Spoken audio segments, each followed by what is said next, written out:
फ़लसफ़ी तसव्वुर कायनात क्या है? अगर साहब फ़लसफ़ी तसव्वुर कायनात और साइंसी तसव्वुर कायनात में फ़र्क क्या है? ज़बी तसव्वुर कायनात और फ़लसफ़ी तसव्वुर कायनात में कुछ मुश्तरक है? औज़ु बिल्लाहि मिनश शैतानिर रजीम, बिस्मिल्लाहिर रहमानिर रहीम। हम्दो सना उस खालिक़े कायनात की कि जिसकी निदा तक बोलने वालों की रसाई में, और दरूद हो मोहम्मद व आले मोहम्मद पर कि जो वजह तख्लीक़े कायनात बने, और दरूद हो आप सामीन व हाज़रीन पर। आज हम उसी दिलचस्प मौजू के साथ आपकी खिदमत में हाजिर हैं जिस पर गुज़श्ता हम बहस कर रहे थे, और वो है इस कायनात की हकीकत क्या है। और उसी बहस को जारी रखते हुए आज हम मज़ीद सवालात पूछेंगे आगा मोहम्मद इब्राहिम खलीली साहब से। आगा साहब अस्सलाम वालेकुम। वालेकुम अस्सलाम। आगा साहब फिर से खुशामदीद। बहुत शुक्रिया। आगा साहब आपने तसव्वुर कायनात की जो मोटी तकसीम की थी उसमें आपने फ़लसफ़ी तसव्वुर का ज़िक्र फरमाया था। फ़लसफ़ी तसव्वुर कायनात क्या है? औज़ु बिल्लाहि मिनश शैतानिर रजीम, बिस्मिल्लाहिर रहमानिर रहीम। आपके शुक्रगुज़ार हैं। देखिए, ये जो हमने कल की नशिस्त में आपके सामने ज़िक्र किया कि अगर हम इस कायनात के मुताल्लिक़ अगर एक मोटी तक़सीम करें, इस कायनात के मुताल्लिक़ जो तसव्वुरात मौजूद हैं वो तीन एतबार से है। या वो साइंसी तसव्वुर कायनात है, या वो फ़लसफ़ी तसव्वुर कायनात है, और या वो दीनी और मज़हबी तसव्वुर कायनात है। फ़लसफ़ी तसव्वुर कायनात दर हकीकत एक बहुत ही अमीक और गहरा तसव्वुर कायनात है।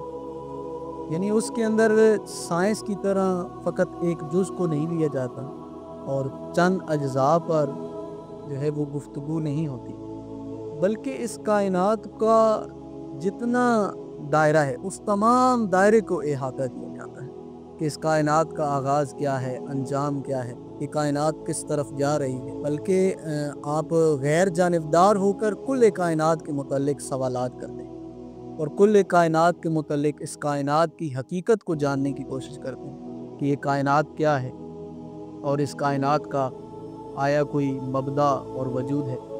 जब उसकी तरफ आप गौर करते हैं, गौर व फ़िक्र करते हैं, तो आखिर आप एक नतीजे पर पहुंच जाते हैं। वो नतीजा या तो ये होता है कि एक इंसान की ज़िंदगी का कोई मकसद है, या उस नतीजे पर इसी फ़लसफ़ी तसव्वुर कायनात की बिना पर, या आप इस नतीजे पर पहुंचते हैं कि ये कायनात फ़ज़ूल है। जो फ़लसफ़ी तसव्वुर कायनात है उसमें अगर इंसान हकीकत को पहचान ले और हकीकत कायनात को कश्फ कर ले तो उसकी ज़िंदगी एक बामकसद ज़िंदगी हो जाती है। और अगर इंसान हकीकत को न जान सके तो इंसान गुमराह हो जाता है और इस ज़िंदगी को बेकार और फजूल समझता है। अगर साहब फ़लसफ़ी तसव्वुर कायनात और साइंसी तसव्वुर कायनात में फ़र्क क्या है?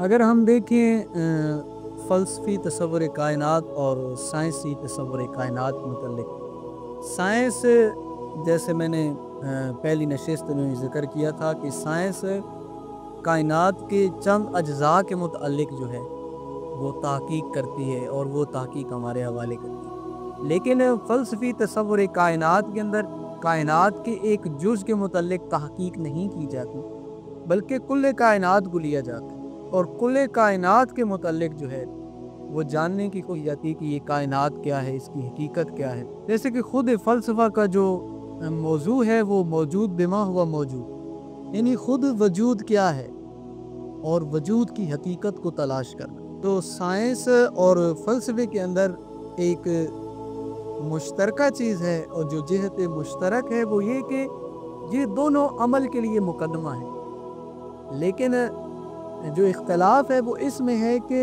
वो ख़ुद जिस अमल के लिए ये मुकदमा बन रही है वो अमल क्या है। साइंस जिस अमल का वो ये कि साइंस इसी तभी कायनात के अंदर जो मादा है उस पर एक्सपेरिमेंट करती है, तजर्बा करती है। तजर्बात करने के बाद साइंस वो तजर्बा हमारे हवाले करती है जिससे हम इस तभी कायनात पर तसल्लुत हासिल करते हैं। फ़लसफ़ी जब तफसीर करेंगे उस तफसीर के नतीजे में इंसान का जो रद्द अमल है और इंसान का जो रवैया इस तभी कायनात के मुताल्लिक़ वो तब्दील हो जाएगा। अगर اس کائنات کے اندر آپ کوئی مقصد فلسفی تصور کائنات میں، اگر آپ کو اپنی زندگی کا، اس کائنات کے وجود کا کوئی مقصد ملتا ہے، آپ کی زندگی با مقصد ہو جائے گی۔ لیکن اگر آپ کے سوالات اور آپ کے جوابات، اس کے جواب میں آپ مغالطے کا شکار ہو گئے اور آپ حقیقت کو نہ پہچان سکے، تو اس وقت آپ گمراہ ہو جائیں گے، آپ اس زندگی کو بے مقصد سمجھیں گے، اس کائنات کو بے مقصد سمجھیں گے، اور اس وقت انحرافات اور ظلمت و تاریکی کے اندر انسان جو ہے وہ چلا جائے۔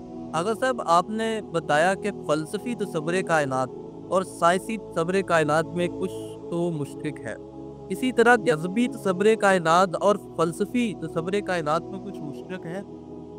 جی، مذہبی تصور کائنات اور فلسفی تصور کائنات، اس کے اندر کافی اشتراک پایا جاتا ہے۔ یعنی مذہبی تصور کائنات کے اندر وسعت پائی جاتی ہے، یعنی کل کائنات کو لحاظ کیا جاتا ہے، اور خود فلسفہ بھی جو ہے وہ یہ اس کے اندر بھی وسعت ہے، اور وہ بھی کائنات کل کا جو ہے اس کو دیکھتے اور اس کی تحقیق کرتے اور اس کے متعلق چھان بین کرنے کی کوشش کرتے ہیں۔ فلسفی اور مذہبی تصور کائنات کے اندر جو چیز مشترک ہے وہ یہ کہ ان دونوں کا جو طریقہ ہے وہ استدلال ہے، عقل ہے۔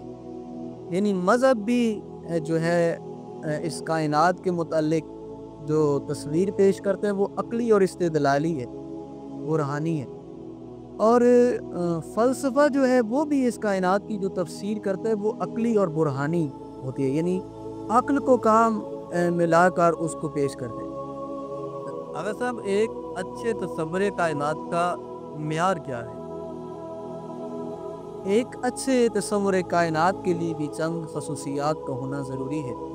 ان میں سب سے پہلے یہ ہے کہ جو آپ تصور کائنات پیش کر رہے ہیں وہ عقلی اور استدلالی ہے، یعنی عقل انسان اس کو تسلیم کرتی ہے۔ جیسے ابھی مادیون ہیں، ان کا نظریہ ہے کہ یہ کائنات جو ہے یہ حادثاتی طور پر وجود میں آ گئی، گیسوں کا ایک بہت بڑا